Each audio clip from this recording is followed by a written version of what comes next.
You're watching The Legal Breakdown. Glenn, we have a chilling update from one of Donald Trump's top henchmen. I'm going to throw that clip right here on the screen.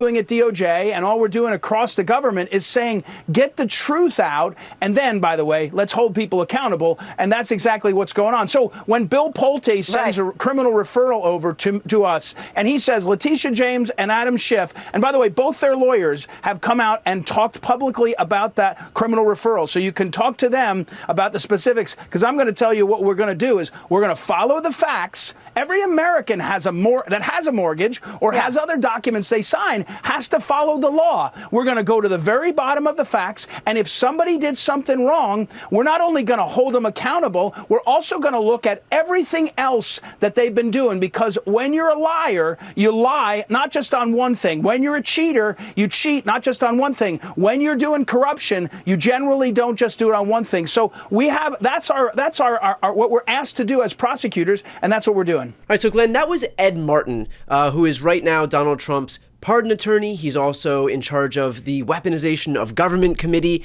and he's also a special prosecutor who has been focused especially on Adam Schiff. And so I'm curious, as he continues his crusade against Schiff, kind of looking for some way to pin him down, not necessarily looking at a crime, but rather at the person, how could this kind of come home to roost in terms of when we might actually see a prosecution go through? Brian, 2 words: vindictive prosecution. The Supreme Court has said you have a due process right. We all have due process rights against being prosecuted vindictively. What does that mean? Well, the courts have said if a prosecution is brought based on animus or, hatred, dislike for a particular person, or if a prosecution is brought as a form of retaliation for that person engaging in some lawful conduct or exercising some right that person has, well, then that could be deemed a vindictive prosecution. And frankly, whether or not there was evidence that the person committed crime, it could be thrown out. Brian, I am not rooting for Donald Trump's dirty DOJ or Ed Stop the Steal Martin, we'll talk about him in a minute, to bring a vindictive prosecution against anybody. Nobody should have to, suffer having to hire lawyers, pay a bunch of money, spend time in court only to have a bogus case, a vindictive case against them thrown out, dismissed with prejudice by a judge. However, I am almost looking forward to the day that Donald Trump's dirty DOJ indicts someone vindictively, because then it's on. And I suspect any self-respecting federal judge, indeed, I'm going to go out on a limb and say any federal court judge, in any jurisdiction in the country, with the exception of Aileen Cannon, would cram a vindictive prosecution down the throat of the DOJ lawyer who was unethical enough to bring it. So let's back up. Who is Ed Martin? Well, Ed Martin is one of the very few people that even the Republicans in Congress could not stomach, and they rejected him as Donald Trump's pick to be the United States Attorney for the District of Columbia, the top prosecutor in D.C., even though the man has never prosecuted, not one day in his life, not so much as a traffic violation, entirely ill-suited for any number of reasons. And even the Republicans in Congress said, Ed Martin, no, we're not going to vote in favor of that nomination. That should tell you a lot about who Ed Martin is. He is also an election denier, a Stop the Steal devotee, somebody who was tweeting out on January 6th, oh, don't believe the fake news. This is like Mardi Gras down here. So, this is a man who really is not even in touch with reality. So, of course, Donald Trump made him both the pardon attorney for the United States and the head of the weaponization of government committee, which I take to mean his job is to weaponize government against Donald Trump's enemies. And that's precisely what we are learning he's doing against guys like Adam Schiff and New York Attorney General Letitia James. So here is what would happen in court if Adam Schiff was indicted criminally for anything.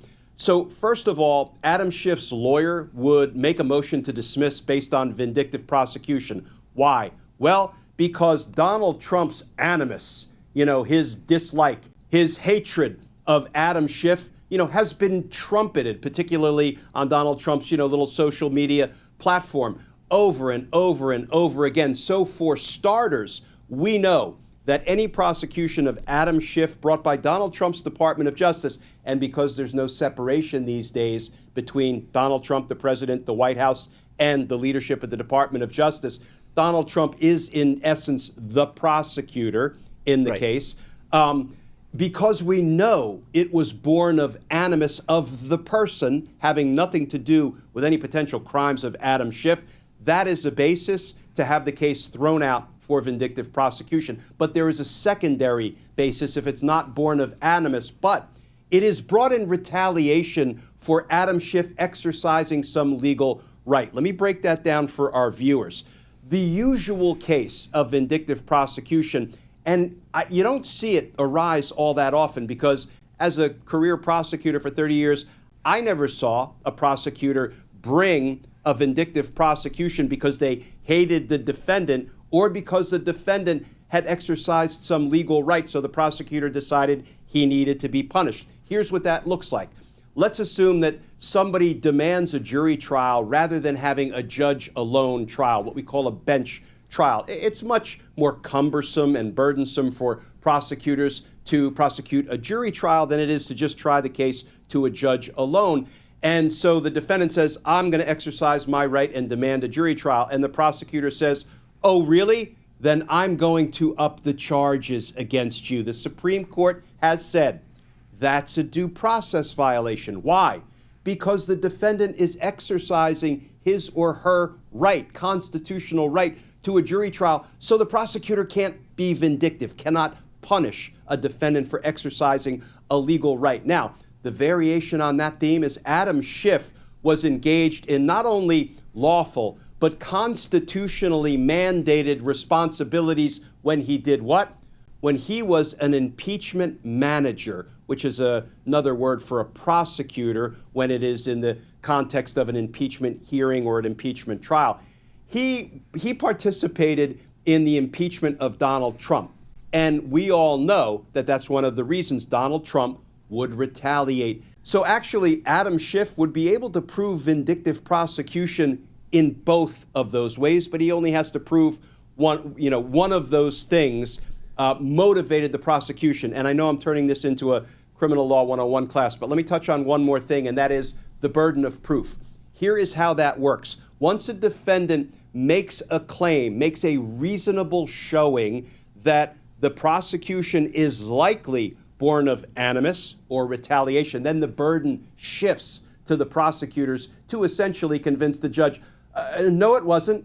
I mean, do you think a DOJ prosecutor could convince a judge that Donald Trump has no animus against Adam Schiff, or that Donald Trump is not having his DOJ retaliate against Adam Schiff? Come on, a novice defense attorney could prove that one up in his or her sleep.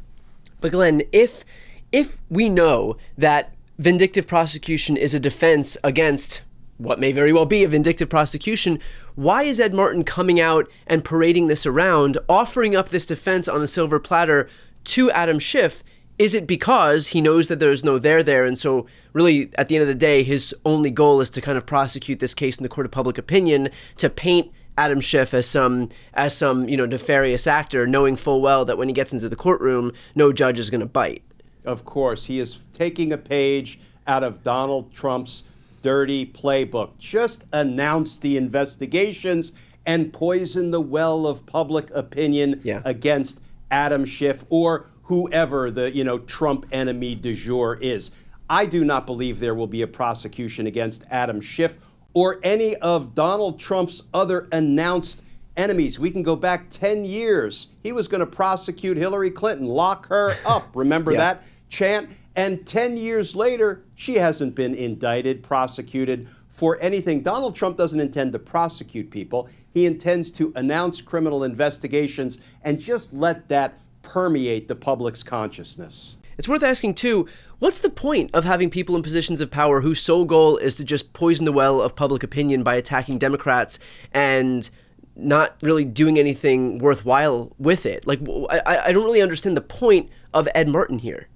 I think it is throwing red meat to Donald Trump's MAGA base. Once Donald Trump announces that he has an enemy, whether it's, Liz Cheney, Adam Kinzinger, whether it's Jack Smith or James Comey, whoever it is, we know what happens.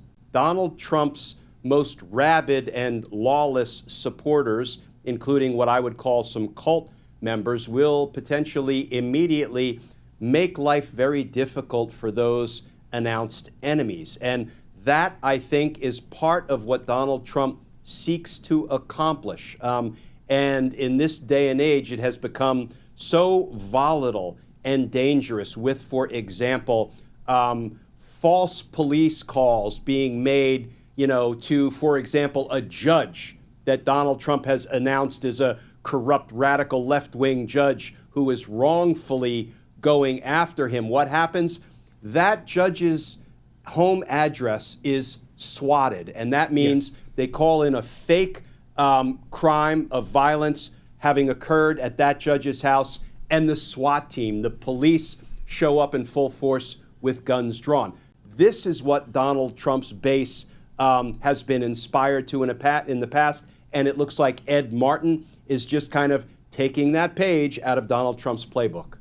So with the fact, Glenn, that Ed Martin is kind of going on Fox News and parading all of this stuff around, there is purported wrongdoing by Adam Schiff. I think there's some announced investigation into mortgage fraud. Would this kind of undermine the legitimacy of that claim? Because if there was a real investigation, we know how the DOJ would act with regard to that investigation. They would keep quiet. They wouldn't comment on any ongoing prosecutions so that they don't undermine their own case in the courtroom by offering up some defense by Adam Schiff of vindictive prosecution. Like, wouldn't they just keep quiet? And so doesn't this suggest that even their claim of some mortgage fraud bogus, that's complete bullshit? Because if it wasn't, they would follow the proper protocols when actually investigating and prosecuting that thing.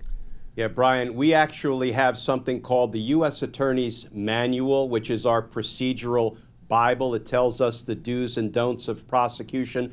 And one of the bedrock don'ts is that you never talk about or announce an investigation. That makes good sense for multiple reasons. First of all, you don't want to tip off somebody you are about to investigate because they could destroy evidence. They could tamper with witnesses. They could flee to avoid prosecution. Plus, you don't want to announce that you're launching a criminal probe into somebody because that person may not have done anything wrong. And now what have you done?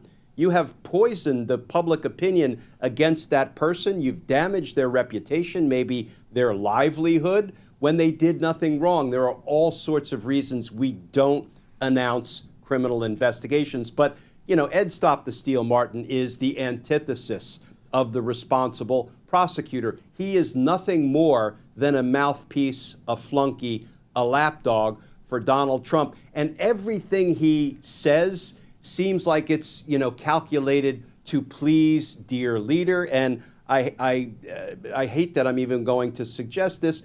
Maybe Ed Martin is also positioning himself for, I don't know, a federal judgeship or maybe even a spot on the Supreme Court.